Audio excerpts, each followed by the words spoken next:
Olá, meus amigos. Vamos fazer uma exegese correta, séria, de um texto que é um texto muito interessante, Tiago 1,27. Ele é interessante porque muitas pessoas veem aqui salvação pelas obras ou salvação pelos merecimentos humanos, o que não existe.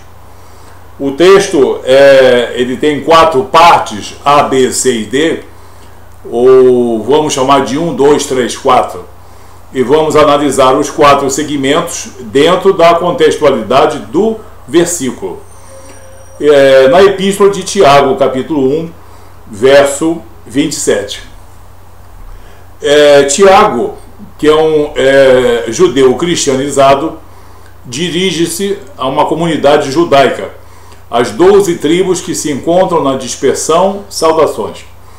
E no verso 27 ele diz: a religião pura e sem mácula, a religião pura e sem mácula, para com o nosso Deus e Pai, é esta: visitar os órfãos e as viúvas nas suas tribulações, e a si mesmo guardar-se incontaminado do mundo.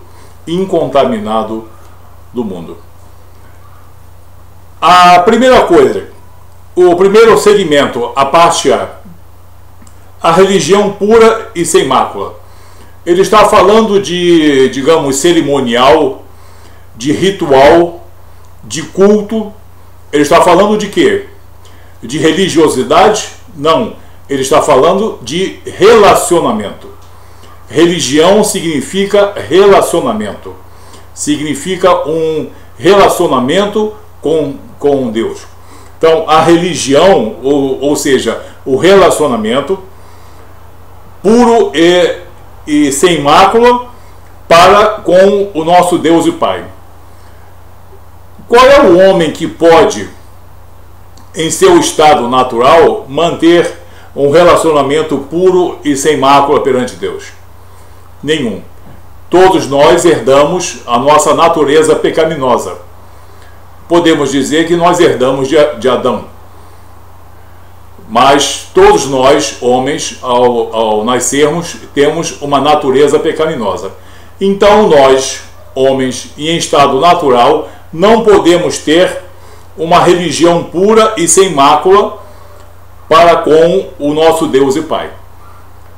Quem é que pode ter um relacionamento direto com Deus e Pai? Jesus, que é Espírito puro e sem mácula, o Espírito Santo de Deus, e os anjos que foram criados por Deus sem pecado, mas com poder e autoridade para serem ministradores da vontade soberana de Deus.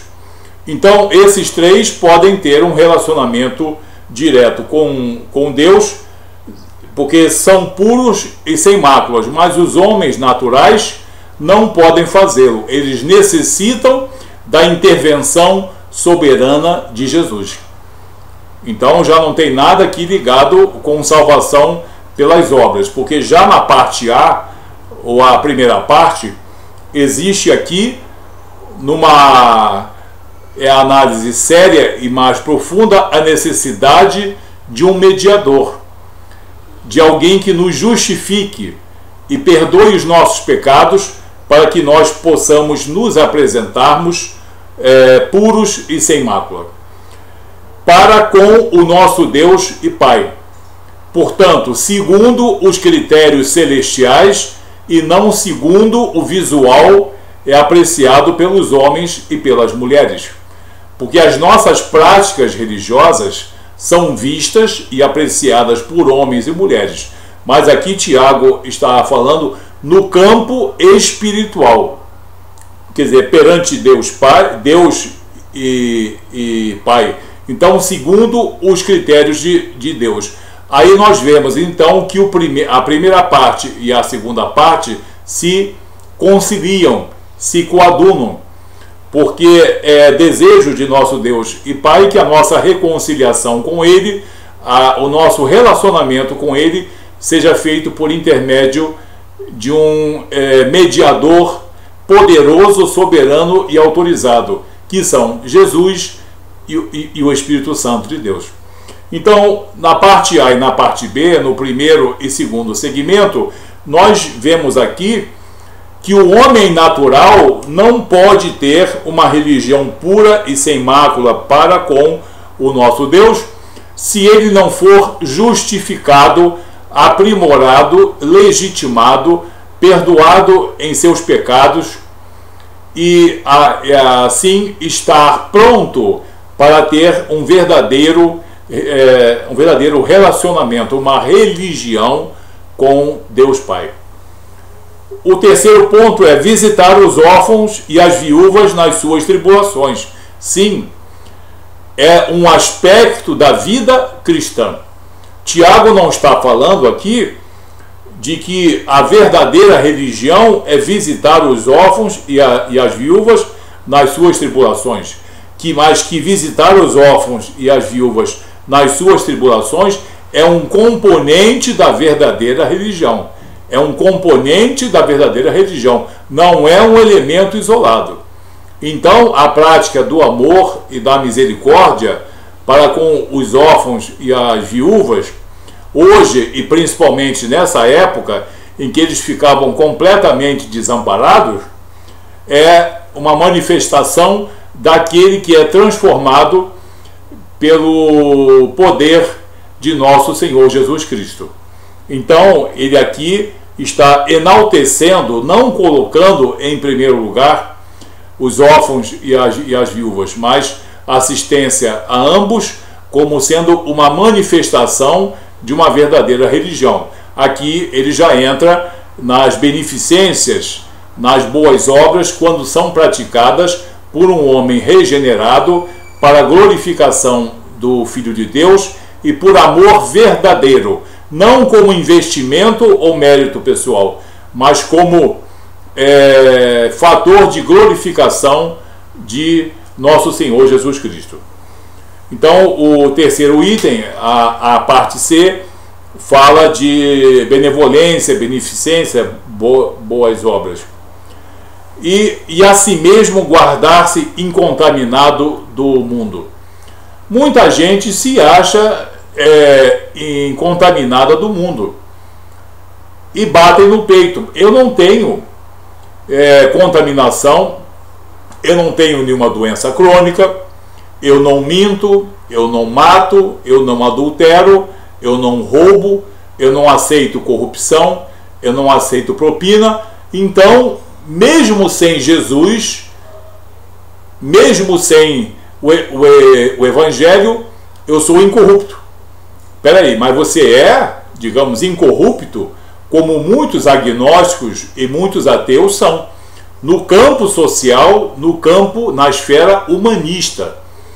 Mas Tiago está falando sem especificar. E no campo espiritual? Será que o homem pode manter-se incontaminado por não ser corrupto, nem sequer matar e adulterar, mas permitir-se ser corrupto no campo espiritual? De que maneira o homem se torna corrupto no campo espiritual? Se você diz, vai ali, tem ali uma imagem de um santo que dizem que é poderoso e que é mediador entre você e Deus. Vai lá e deposita a tua fé nele. Se o homem fizer nisso, ele já se corrompeu.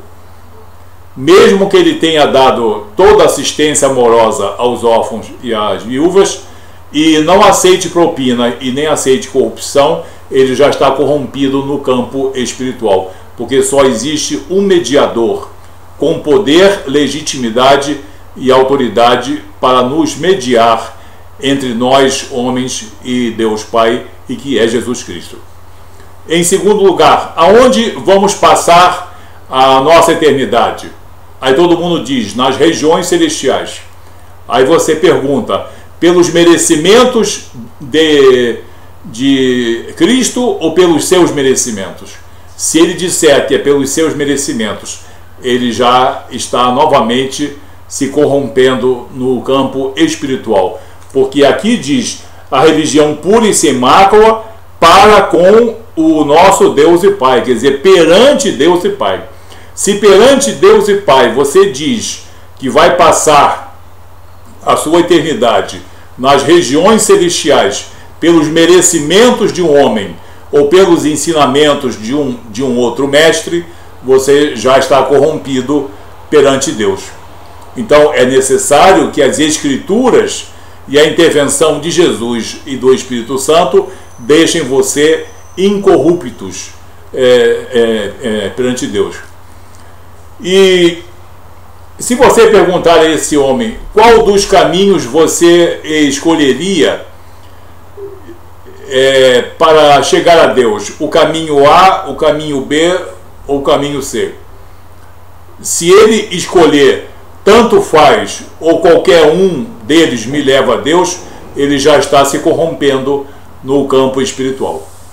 Se ele é incorrupto perante Deus nesse mundo, ele vai dizer: eu não aceito opções nem sequer escolhas, porque só há um Salvador, só há um autor e consumador da minha fé e da minha reconciliação com Deus Pai, que é Jesus Cristo. E por isso ele disse: eu sou o caminho, a verdade e a vida, ninguém vem ao Pai senão por mim.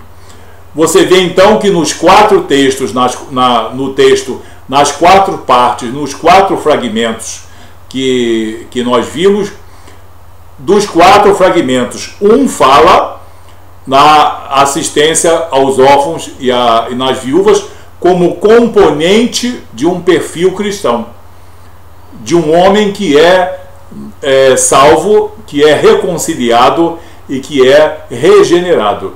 E 3 falam da necessidade absoluta da intervenção de Jesus, do Espírito Santo e também das Escrituras Sagradas, da Bíblia. Então, a religião pura e sem mácula não é visitar os órfãos e as viúvas. A religião pura e sem mácula perante o nosso Deus e Pai, segundo os critérios de Deus e Pai, é visitar os órfãos e as viúvas nas suas tribulações e manter-se incontaminado do mundo no campo espiritual e no campo não espiritual. No campo espiritual, o homem não pode manter-se incontaminado sem a intervenção de Jesus e do Espírito Santo. Há muitas pessoas dando assistência aos órfãos e às viúvas, mas escolhendo mestres, doutrinas, seitas, heresias, outros mediadores, outras mediadoras, corredentores, corredentoras, e assim afrontam Deus, porque a verdadeira e pura religião, pura e sem mácula, é perante Deus, vosso Pai, ou seja, segundo os critérios de Deus e não segundo o ponto de vista humano. Então, nós vemos assim que Tiago 1,27 cita como ato de benevolência cristã várias coisas. Aqui ele cita assistência aos órfãos e às viúvas em suas necessidades, mas ele coloca que a verdadeira religião exige a intervenção soberana, a legitimação e a reconciliação que só vem por intermédio de Jesus, do Espírito Santo e das Escrituras. Então aqui nós vemos que o homem sozinho, o homem natural, não pode praticar a verdadeira e pura e também imaculada religião sem a intervenção de Deus. Ah, mas eu não tenho Jesus, não quero saber de igreja e não quero saber de evangelho. Isso é coisa para pessoas religiosas, mas eu amo os órfãos e as viúvas. Muito bem. Mas você se esqueceu que o texto fala da necessidade da intervenção de nosso Senhor Jesus Cristo e do Espírito Santo para que nós tenhamos perante Deus Pai uma verdadeira pura e imaculada religião. Não segundo os critérios humanos, mas segundo os critérios de Deus. Por melhor que seja o homem, por mais caridoso que seja, se ele não atender aos critérios impostos por Deus Pai, em Jesus, nas Escrituras e no Espírito Santo, ele estará, no caso, praticando obras de beneficência, mas não terá uma verdadeira, pura e também imaculada religião perante Deus. Então nada tem a ver aqui com obras, com salvação pelas obras. Na parte 3, Tiago fala que a assistência aos órfãos e às viúvas é uma grande manifestação de amor e de misericórdia, mas nos outros 3 itens ele mostra que é preponderante, indispensável a atuação, a intervenção soberana de Deus Pai, de Deus Filho, de Deus Espírito Santo e das Escrituras numa prática, num, digamos, relacionamento, numa religião perante Deus Pai, realmente pura e realmente imaculada. Amém? Então, nada a ver com salvação por obras, nem salvação por méritos. A verdadeira religião exige a intervenção soberana de Jesus. Tem que ser cristão. Não tem escapatória. Não adianta ser bonzinho e ser resistente a Deus. Isso não existe. Deus não se deixa escarnecer.